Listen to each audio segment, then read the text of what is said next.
Welcome Eagles fans to another episode of the Inside Swoop, courtesy of Jim Beam of course. We're talking all things West Coast. While there hasn't been an overflow of great on-field success, Scully, let's try and find a few nuggets for the fans out there. What do you reckon? Well, it doesn't have to be a show laced with positivity, but we'll do our best. Of course, we always do. So it would have been highly disappointing had we not seen some kind of response following the Hawthorn clash.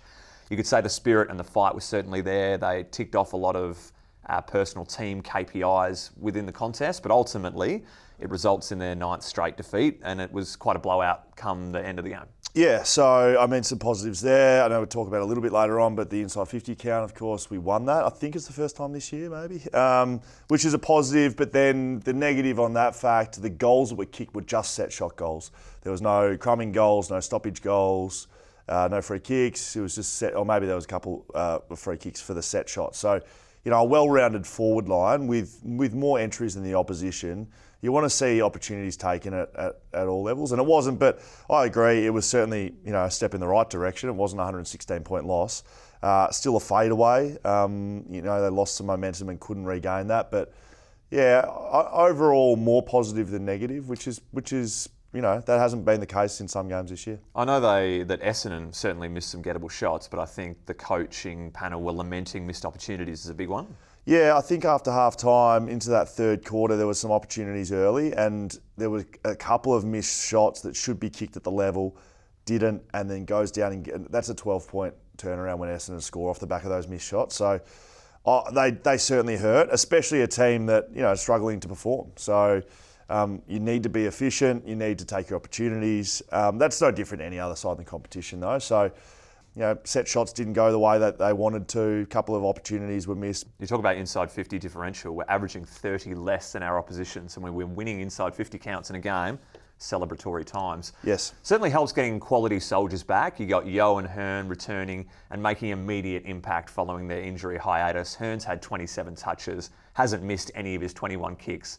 And Yo just looks like a genuine superstar when his body's behaving itself. Well, he does. I mean, you know, Yo would be the first to put his hand up that he would have liked to have played more footy over the last 2-3 years. So he hasn't, and that's the way it's gone. But Shannon Hearn, I thought we could tell he was going to have a good game when one of his first interactions with the footy, he took that ball, ground ball, shrugged off 2 or 3 players.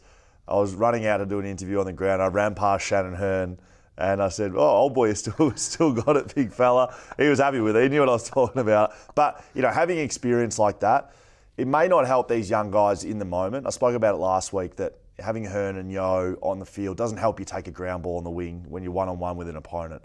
But seeing that, it's certainly leading from the front. And yeah, Yo, he was good. He had that mix of mid, little bit of back, but mainly mid, which I don't know if, you know, people thought that was going to happen. So hopefully they can keep their bodies together and continue to perform for the footy club. You'd love to play him in all 3 lines, really. He spoke immediately post-game with Eagles media. Firstly asked about the different positions he was covering on the night. All over shop, towards the back end, played a little bit more midfield, but slowly sort of integrating my way into midfield and build that fitness, build that base, and start to get that conditioning under my legs. And it's more so the knocks and I guess the tackles, all the hard stuff, the contested stuff that I'm not quite used to just yet. So still building that load and going from there. Do you remember how long it took you to be body hardened when you come back after layoffs? I was going to say 6-7 years in the AFL system.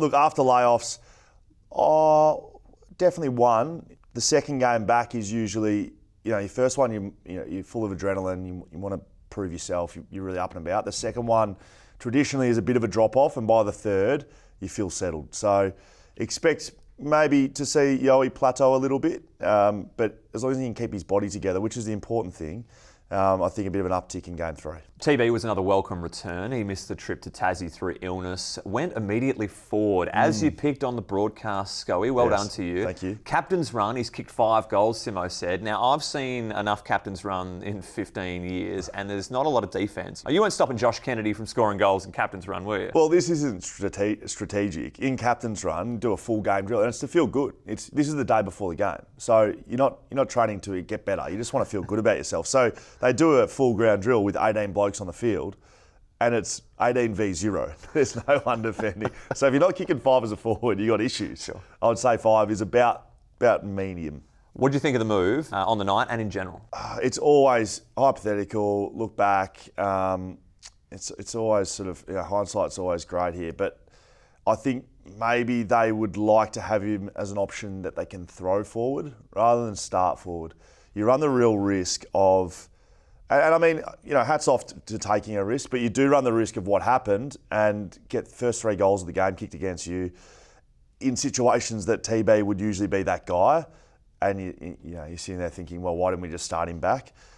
I think he actually can be a damaging forward. I have played on him as a forward. We've seen what he does as a back. He marks the foot, he jumps the highest point, all of that. He's got aspects to his game that can make him a good forward, but starting him there, it's a 50-50 risk. And if you want to take that, that's fine. But I think they'd probably like to time again, start him back, get the game under control, throw him forward. Simo said it was a bit unfair on Bazzo as well, swinging him around both ways, not having him settled as well. Well, he's not a forward, and he's played majority of his footy as a backman. So, it highlights the fact a little bit with Jamison coming out of the side, Rotham playing as that second backup ruck. They didn't have that extra to go tall down in West Coast forward line with Allen and Waterman as the first 2 preference. So, look, you'd be happy with Bazzo doing it, but it's not what you want him doing going forward. Let's have a listen to what the 2022 JW medalist had to say about his new role to begin the match on this week's episode of Coast to Coast with teammate Oscar Allen.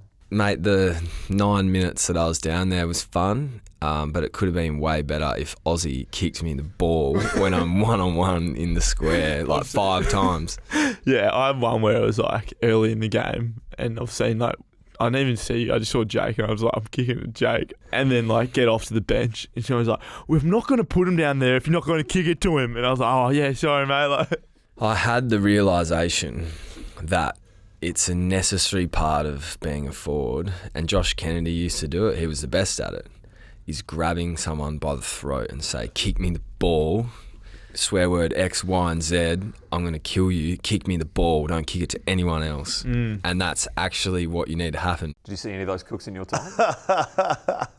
I did. That's interesting insight. I mean, Tom's just trying to point out that those real dominating forwards, and TB's played on them. That's why he uses JK as the example. But the really great forwards, Buddy Franklin, he'd be the best, is just this presence. And if you don't kick it to him, his players know about it. The backmen know about it. It's intimidating. Yeah. And so the very best do it. JK used to do it, these guys. So I was watching TB really closely because I was like, well, I've come out and said he's playing forward. He was one-on-one a lot, and they didn't kick it to him. So he's right. And the backmen know, mate. Just kick bloody forward, seriously. Who would you give the votes to from an Eagles perspective on the night? You got the stand-in skipper, Oscar Allen, who's booted 4. You got Jaden Hunt, goes back to defence. Awesome drive and run, 34 touches. Had the boot blowout, which you saw as well. Turns out he knackered one of his shoes out there on the ground, and they had to go and fetch a spare one. Did you bring spares to the game? I used to. I think the back end, no, but when Woosha was coach, it was compulsory. There used to be a boot bag on the bench, right? And you had to have boots in there. And some people would have the metal studs, which don't really exist anymore. Others would have a second pair of their boots, but that doesn't happen anymore. No. Who would I give the votes to? Yeah, Oscar's got to be there. Jaden Hunt, that was his best game of footy for the footy club. I've loved watching him play this year. Watched him in the pre-season, knew he was a perfect fit. The club did as well. He was a good player in a Melbourne side that won a premiership. Now, he missed out on that flag because of injury, but if you can be a good player in a premiership side, pretty sure you can play anywhere in the competition. So he's been an outstanding addition. Does he finish top 5 in the BNF? He would be right now, yeah. Yep, he would be top 5 right now. And the other guy that would be top 5, I dare say top 1, is Tim Kelly. He's transitioned himself into an inside midfielder. He came to this football club and, cut his teeth at Geelong as an outside handball receiving midfielder. He's now the guy inside. I don't think enough credit's been given to him externally about what he's been able to do to transition his game into what it is now, which is a all-rounded midfielder. He's still got the outside stuff. I mean, he can always do that, but he's been able to become an inside midfielder, and it's been great to watch. No, good point. With the rotating captaincy, it was Oscar Allen's turn to step up, and he spoke on Coast to Coast about his leadership style, and that dropped this morning. Let's have a listen. Everyone has real different ways going about as well. I remember Bung used to just look you deep in the eye and he'd be touching you on your chest, touching everyone, pointing, putting his big paws on your chest. And Boots is more inclusive, and Gov's great. When Gov does it, he's awesome because he has this intensity, his eyelids completely open up and you see all the whites. Everyone has, you just got to find your own way to do it. And good advice that I got this week was just be authentic. Like, if you're not rah, rah, rah, don't be that. If you're not a funny guy, like, don't try and be a class clown and crack jokes, because everyone's going to be like, what the hell are you doing? Like, just be yourself, and that should take care of the rest. So I wonder what he did do. He didn't say what he did do. But look, my time with Oscar as a player, he was a leader, or is a leader. You want him to experience, developing consistency as a player. You want him to understand what the best preparation is without having to worry about other people and worrying about what you do, how it influences others. But it's getting pretty close to the time where Oscar Allen needs to step into something that I think a lot of people have known that he would do since he got to the football club, which is lead. He played well.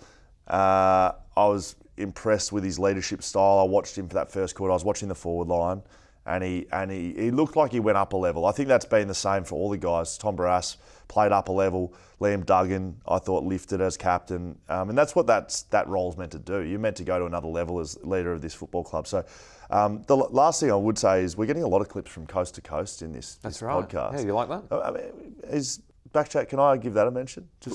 I'll run it up the flagpole and see what the big kahuna has to say. No worries. Lukey Edwards, very stiff for him. He's going to miss this week. A head knock. So what changes would you make, Scully? Put your coach's hat on again. I know you love this moment. Cal Jamison's had a blinder down at the waffle level against the Royals. True was the leading possession winner. He had it with about 30 times. Clark was the sub, just played the second half. Chesser, Hewitt, they're in the wings, but they haven't had a lot of game time in the waffle since coming back from their injury. What changes do you think they could make?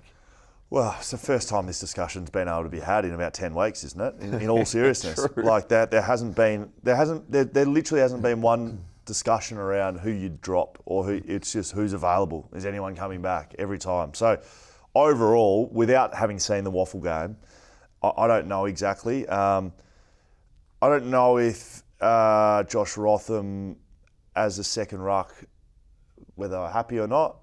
That's one change you could look to make. But Roth for me is a backman, so he's probably playing out of position. Zane True, that's good, he went well. Greg Clark's probably the only one you'd look at, being substitute, you don't play a full game, do they want to get a full game into him? I mean, there's some changes you can make, but in all honesty, you need some consistency. That's how you gain selection pressure, is consistency at waffle level, which they just haven't had. Like I said, it literally has not happened. So 1 week into it, you can't just make 5 changes because a couple of blokes play a good game. You need to do that consistently. Scully, we want fans to be there for Dommy Sheed's 150th this weekend against the Pies. And how good? What's the timing like? That kick, the GF, great reunion of sorts. We'd love to see a full house of fans and members at Optus Stadium to celebrate the big milestone, ticking off life membership. What do you think it means to him? Well, we've heard a bit from him in the media and across West Coast channels this week. He speaks about the fact he didn't expect to play one game, let alone 150. I know it means a lot to Dom.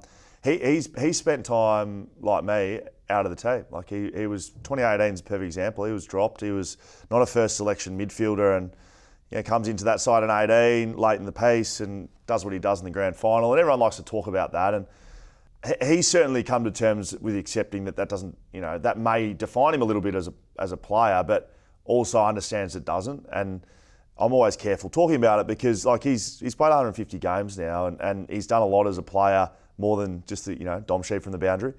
So look, how special to have that as a part of your journey. But he's got a lot more to offer the footy club. He's still young. He's been at the footy club since 2013, I think he was drafted. So a lot more hair back then. Well, yeah, but I mean, it was questionable. If we're talking about hair, the hair was questionable. Well, I think he's always had the hallmark signs of a receding hairline, to be really honest. But a few others have, and they've held on a bit longer. Yeah, okay. Well, we can't always have gorgeous locks like you, Steve. Bandy, tell you what. Did you rule him out in the game? You've got to rinse through that. Did you? No, I wish. Did you rule him out during the game? Did you say he was no chance to play with how sore he was? I said he may struggle to get up next week. Oh, he may. And that's such poor media craft by me. I should have known that Dom Sheed, hobbling around like one of those wheelie ducks that you pull along with a string, loses a wheel. That's what he looked like. Dragged along with one wheel, just like bobbling all over the place. I should have known that that's Dom Sheed's gait.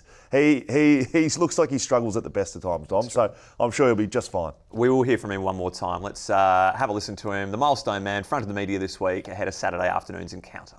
It's a home game. I play my 150th in front of all my friends and family, which is nice. So they'll all be sitting up in a box, drinking beers, watching me, which is exciting. And, I'm just so grateful to have played one game for this club, let alone 150 and earn life membership. So it's going to be a special day for me personally, and hopefully we can get the win. There's a few games which come to mind. I guess your debut game's always one to remember against the Doggies, that was at home, and then prelim final against North Melbourne in 2015, a few against Port after the siren. There's been so many good games along the journey which I've been grateful to be a part of, but I think, winning that flag definitely has to be the best. The MND Freeze Time, Scully, it's the 9th year now, and West Coast are getting on board supporting this amazing cause. We want everyone to join in the fight, purchasing your Big Freeze 9 beanie. Grab one at Bunnings or online at fightmnd.org.au or at the round 12 match against the Pies at Optus Stadium. Look out for the marquees and the roaming volunteers. There's a bit of dunking going on as well. I think we're releasing people that are going in the tank. Would you put your name up for that one? Have you? No, but I'm a nobody. You're a somebody. You've done things. I'd happily do it. In that sweet white suit that you're donning out at Optus Stadium. Would you get that done? I've had a few comments. It wasn't white. It was grey. Sure. It was grey. Looked fancy. Yeah, it was nice. Would you get that done? Oh, yeah, sure. It's not mine. Absolutely. Awesome. Yeah, well, no approach has been made by the footy club at this stage. Okay. So, is this the beanie? Is that it? Yes, it is. Yeah, great. Looks good. I haven't got one of those either. No, mate, you've been robbing us with merchandise all year. We can just have a spell for this round and actually buy one yourself for a good cause. That's a good point. Do you give us any chance to knock over the Pies this weekend? Look, I think there's always a chance. The great thing about footy is a lot of your fortunes are made with mindset. Now, of course, talent, game plan, personnel, all of that come into it, and over the journey, that usually wins games of footy, all those things put together. But every now and then, there is an opportunity to beat better sides than you. And that's the opportunity that West Coast have. Can they take it? You have to watch. What an answer, Will Schofield. Thanks for watching the Inside Swoop, courtesy of Jim Beam. We'll see you there. Bring your wetsuit, expect a dunking. I would like to see you on it, honestly. Okay, we'll get there. Okay.